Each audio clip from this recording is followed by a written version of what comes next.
Jaune's sisters all broke off to enjoy the festival, after a few choice words thrown in his direction, and a promise extracted that he would show them around later. Yang and Blake went with them, leaving Weiss with he and his parents. That might have been fine from their point of view, since they were all currently aligned against him in their anger, but it felt like he was being thrown to 3 Beowulfs, unarmed and tied up. They dragged him to a store that served food and drink, and didn't forgive him until he groveled for at least 15 minutes. Really? You're so irresponsible, Juniper said. Didn't you think we would be worried? Of course I did, he said. But I was worried what effect it might have on you and the baby. What if you panicked and something went wrong? Then I would have your father with me. She laid a hand on Nicholas and cupped it gently. Either way, what if something went wrong with you? What if you died from your wounds, and I never even had the last chance to talk to you? She sighed. Did you think it would be okay because you wouldn't be around to feel guilty about it? He had, and that realization made him feel sick. He knew the reason why, of course. He'd gotten so used to the repeats and resets, the idea that time would wind itself back when he died, that what might have happened after his death never factored into it. That didn't make it okay, however. I'm sorry. I promise I won't do it again. Juniper leveled a stern glare on him. It faded a minute or so later. I forgive you, she sighed. I don't want to mar this trip with something like this. So long as you never do it again, we won't have any problems. I'll do better next time. I promise. Weiss played with her mug of tea. Perhaps I should leave the 3 of you here to have a family moment. No, Juniper smiled. You're not intruding at all. Stay with us, Weiss. I insist. He recognized his mother's expression, one of intense glee, and perhaps even a little relief. She thought Weiss and I were on a date together, the image compounded by the swan teddy Weiss had on her lap. After his constant womanizing, she was probably thrilled to see him with a girl close to his age, and especially one she liked. Considering her cheeks, Weiss had definitely figured that out as well. He wasn't sure what to say. Would Weiss be relieved if he stepped in to say they weren't together? Or would it hurt her? In the end, he decided to stay silent and let her be the one to complain if she wanted. She didn't. How's the pregnancy coming along? Jaune asked. About as well as she can see. Juniper gestured towards her stomach. The girls are helping more about the house now, keeping me from doing stuff sometimes. It gets boring. They mean well. Nicholas chuckled. You work yourself too hard. I work myself just enough to ensure I have something to do. Don't tell me what I can and can't do. Her hormones have started to kick in as well, he said, offering a small smile to he and Weiss. They have not, Juniper snapped. Jaune shared a quick look with Weiss, who gently hid her smile behind the act of taking a sip of tea. It was good to see them well, and even better to hear things were going normally. He couldn't remember his mother ever being pregnant. That was just too many hundreds of years ago. He knew Lavender had been a difficult birth, however. She'd been advised not to have any more. Have you found out if it's a boy or girl yet? Weiss asked, coming to his father's rescue. Juniper abandoned her anger in an instant, her mood doing a complete switch as she smiled at the heiress. I haven't asked, she said. Oh, the doctor offered, but I want to keep it as a surprise. It's not like it will make a difference anyway, and we both have baby clothes for boys and girls left behind from Jaune and Amber. She rolled her eyes. Not that it stopped Nicky spoiling the baby already. He's already brought 2 cots, one in blue and the other in pink, just in case. Goodness knows what he'll do with the other. She shot her husband a pointed look, but his smile was anything but apologetic.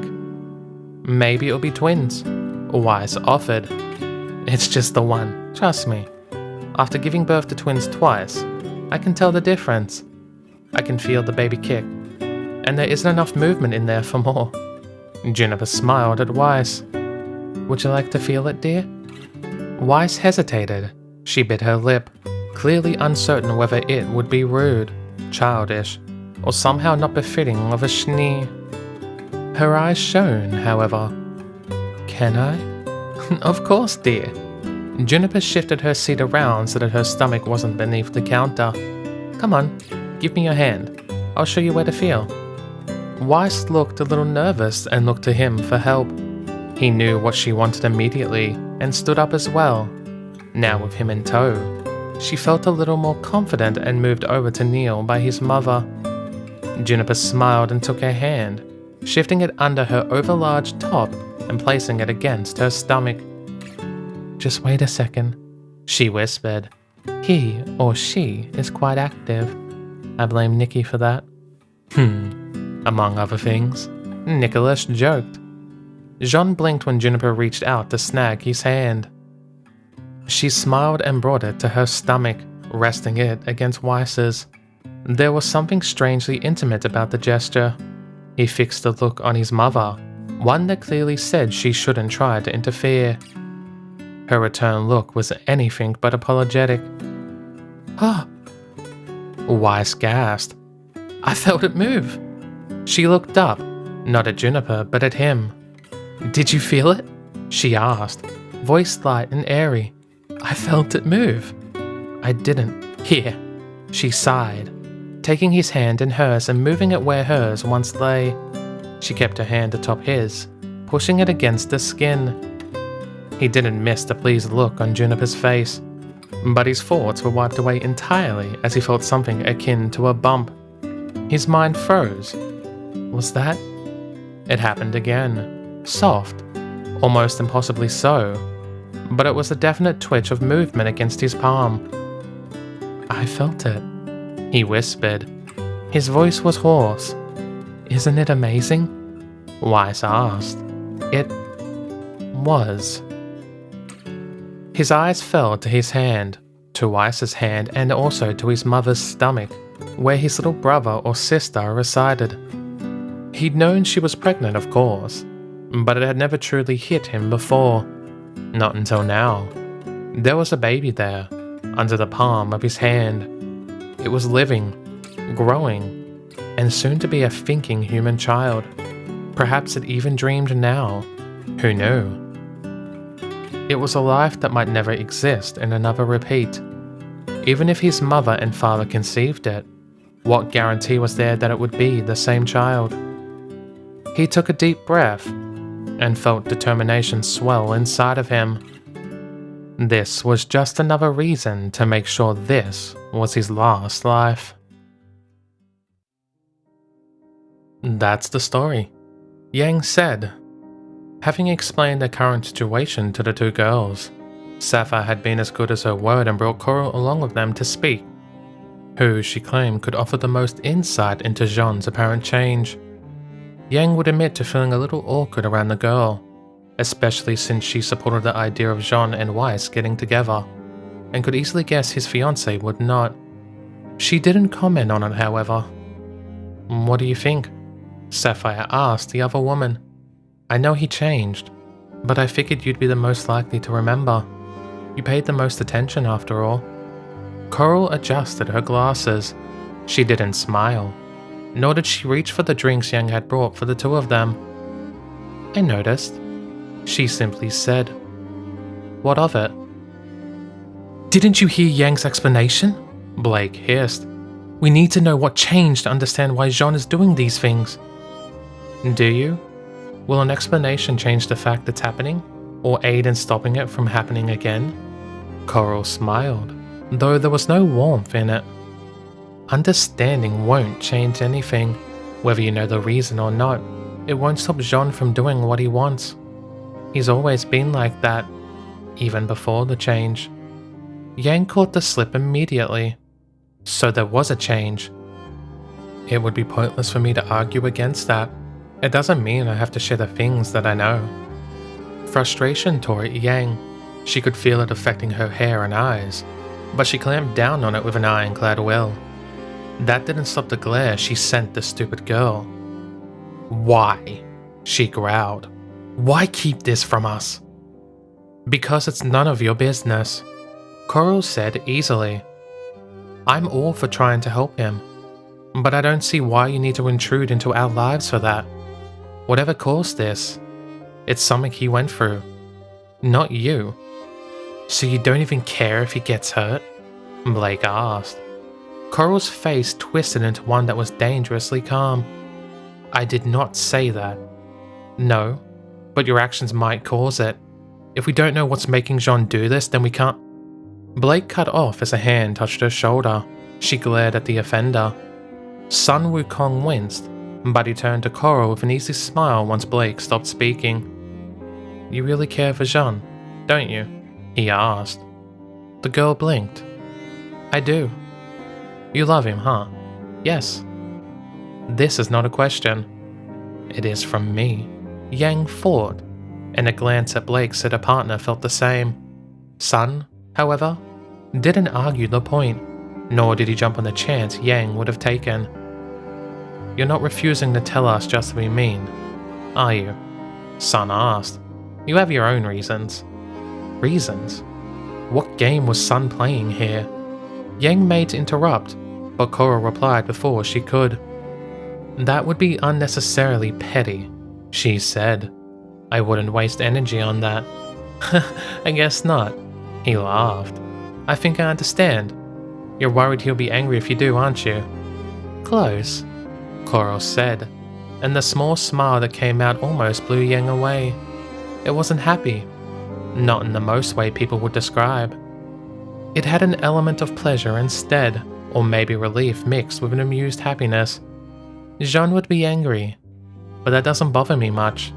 He can be just as entertaining when he's emotional as when he's not. Yang winced. She really didn't want to imagine that. I won't tell, however, because it would be a betrayal of him. Coral sighed and poked her drink. As much as I agree with your desire to help him, if he hasn't told you the reason why himself, then it's likely because he doesn't want you to know. If I told you anything I knew, she looked glum. It would be as though I turned on him behind his back. I don't want to do that to him. That was the reason? Yang felt her anger dissipate, replaced with a sudden sense of disappointment. How quick had she been to label the girl a stupid bitch, when all she wanted was not to upset someone she cared for. Thinking of it from her point of view, she had a point. If someone asked her for personal information on Ruby, stuff she knew her sister wouldn't want revealed, then she'd have seen them off herself. Blake deflated too, robbed of Irie. I thought that was the case. Sun said. I get the same with Nep sometimes, even if he does tell Sun and Scarlet pretty much every embarrassing story I have. I tell him not to share. Is Jaune like that? No, he's very loyal. Hence why you want to repay his kindness, huh? Coral nodded. The thing is, he went on, we're not trying to find out for the sake of curiosity or something. We're doing this because we're genuinely worried about him. Because Blake and Yang love him too. Maybe if it isn't quite the same as you do. And you? She asked. Do you love him? Sun balked. His eyes tracked over to Blake, and Yang snorted at that. Was he worried Blake would misunderstand or something? It's a little different. I like him, but I wouldn't say love. Well, it's... Sapphire's amused snort cut him off. Be nice, Coral, she chastised. You did that on purpose. I did, Coral said, smiling when she saw Sun glower. But to be fair, he's trying to manipulate me as well.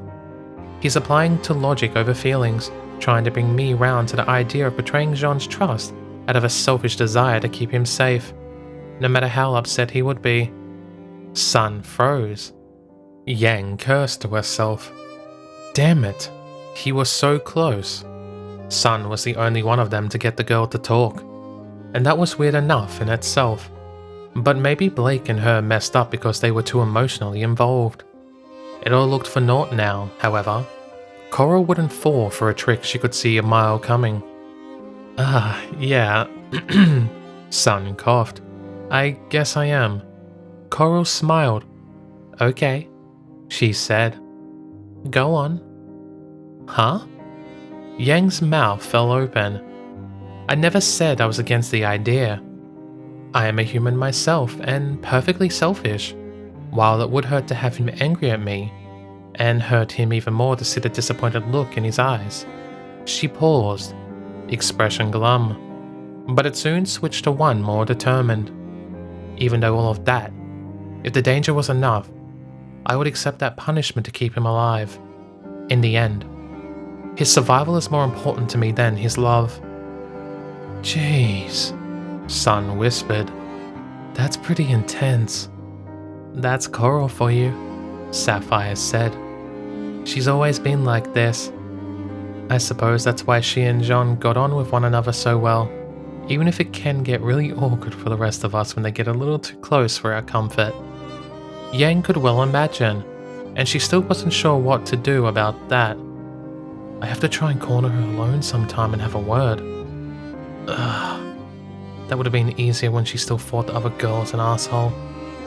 Knowing she held back on Jaune's past in order to protect him didn't exactly paint her as a bad guy. Blake made to interject on why she should help them, but Yang kicked her under the table and shook her head. She nodded towards Sun, a little surprised he was being so useful, but not willing to miss out on that. Sun and Coral battled questions and ideas between them. It was a weird sight. Sun wasn't the best speaker, but he was blunt. Blunter than anyone Yang had ever heard. She supposed that was how he was with Blake too. But Jaune's intended seemed to appreciate it. He laid out the risk, paused when she challenged them, and then answered as best he could. He didn't get angry or impatient, nor did he try to bluster past any of them. Yang knew she would have. She would have gotten annoyed, pushed, and tried to force the girl to give up. Blake was the same, really. They both wanted the best for Jaune, but neither of them wanted to wait for it. Having Sun with them, it was their saving grace, and against all odds, it proved fruitful. The White Fang, Coral said. From what I've read, they're little more than angry idiots taking out their injustice on the lives of others. If they truly wanted change, they'd focus on the people responsible for the current situation. All they really want is to make other people as miserable as they are. Blake squirmed in her seat, but calmed down when Yang touched her hand beneath the table. The faunus nodded back, grateful for the silent confidence. I wouldn't go that far, Sun said awkwardly, more than aware of exactly who he was trying to court. They'd, definitely want to kill Jaune though, especially after what happened on the last mission. Coral's face twisted. It looked like she was deep in thought, but that carried on for a good 2 minutes in pure silence. Yang wondered if they should interrupt, but Sapphire looked content, so she decided to wait it out. Eventually, the woman sighed. The risk is too high. I suppose I'll tell you. Yes! Yang cheered. I'll thank you not to be pleased you've convinced me to break Jaune's trust, she said, and Yang's mood dropped once more. I'm certainly not. Make no mistake, this is for his benefit, not yours. We get that, Sun said. Thank you, Coral, really. She sent Sun a look, and then nodded. Jaune did change, she began. It was around 2 years and 8 months ago. Sapphire likely doesn't remember it exactly, but I do. It was a very big shift, enough to turn me from someone who didn't like him at all, to someone who found him precious. Coral and Jaune didn't always get along, Sapphire filled in. In fact, I'd go so far as to say she hated him. Yang expected the other girl to protest, but she didn't. Hate, while strong, isn't exactly the wrong word, she admitted. That's why I remember it so well. The change wasn't sudden, it was instantaneous. Coral looked deadly serious. One night, He was as he'd always been, the next. It was as though he were a different person altogether. Sapphire looked awkward. He wasn't though, she rushed to add. Everyone noticed, and I remember he had a few blood tests from Mum and Dad, just to make sure nothing was wrong with him. Obviously it didn't even cross our mind it wasn't Jaune. But even if he was, those tests would have found it. He was the same person out here, Coral said with a gesture to her body. But not in his mind. People often called me broken. Which you're not, Sapphire growled. Which I am, Coral corrected. The insults of others haven't ever bothered me. Why should they, when I don't care for their opinion? The only people who could hurt me were those I considered worth the oxygen they breathed. That list was very short. Jaune wasn't on it originally. She cocked her head, and then suddenly, he was. Yang and Blake shared a meaningful look. Why did he change? Blake asked. I don't know. Then what was the point of all this? Why put us through your game if you don't even know what made him change? Blake slammed a hand down on the table. It honestly looked like she was about to snap. Coral, however, didn't seem to care. How did he change? Sun asked. That, I do know. She said. Before, Jaune was weak, unconfident, and a needy person. He did nothing for himself, either to better himself, protect himself, or even to think for himself. He was selfish, but selfish without doing anything to achieve what he wanted. He was the kind of person to choose a new hobby every week, and never put any effort into it. He picked up and dropped dreams regularly. There was nothing interesting about him. That's a little unfair, Coral. Sapphire laughed. It tapered off as Jaune's sister looked around uncomfortably. Not exactly untrue, but unfair. He grew up. No, he didn't, Coral said. He didn't grow up. He changed. Overnight, he went from being weak and ineffectual to driven and determined. He moved slower, with more lethargy, but his stance was stronger. A fighting stance? Yang asked. Coral shook her head. No. More on how confident he was. He didn't hesitate as much. He made decisions. They weren't always the best decisions, but he was no longer afraid to make them. He also looked at everyone differently. In what way? Like he expected to lose us. Sapphire said, her eyes narrowed. I never realized, but... Do you remember the birthday party thrown for his 15th? I do, Coral said. He was practically moved to tears. I didn't think anything of it at the time, but... He never did that reaction before. Sapphire touched her forehead, as though trying to remember. He acted like he was surprised we were there, that we'd do all that for him. How did we never notice? Juniper did, Coral said. As did Nicholas, as did I. Why do you think they were so quick to whisk him away to doctor visits and such? They saw the odd behavior and worried something was wrong. But as his change started to fade from memory, everyone began to forget it ever happened in the first place. Jaune was happy. You were happy. Why change that? And you were happy too, Yang said. You said you liked him more after the change, after all. I was, Coral admitted. I don't mind saying it. All people are selfish, myself included. I begrudged the old Jaune in his place, but this one I loved. He was the same person. He knew all the same things, but...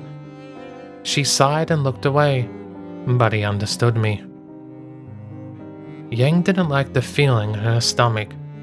The whole conversation felt heavier somehow, as though they were treading on dangerous ground.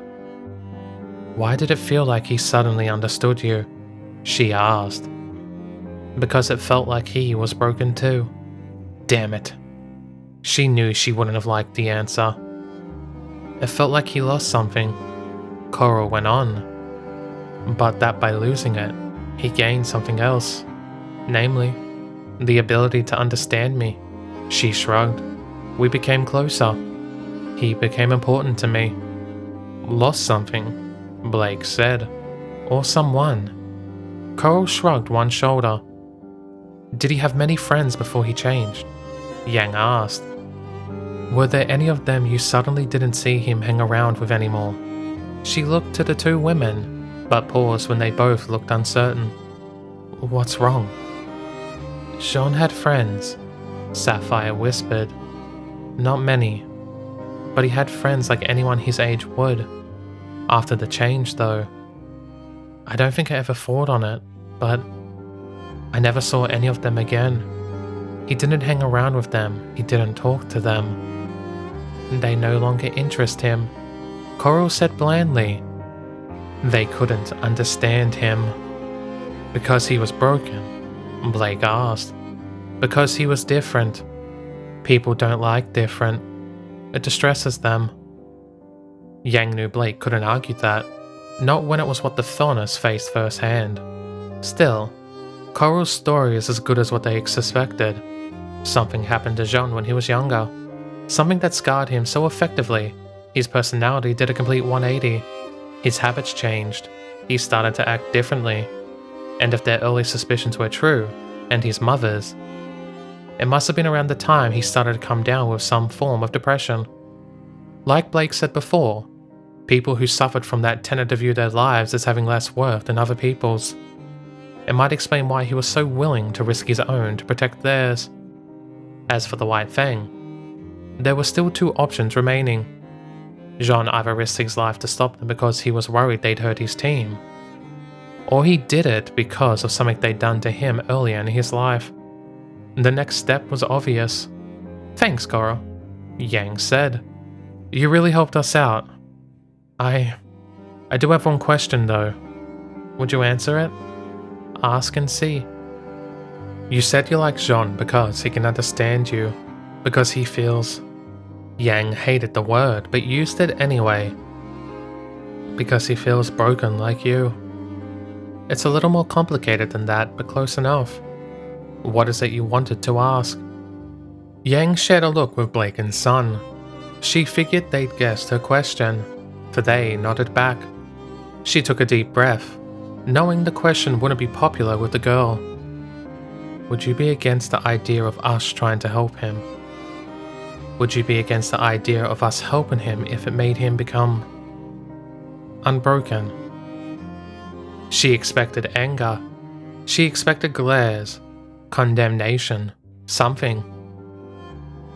What she got was a small, sad smile. No. I would want what makes him happy.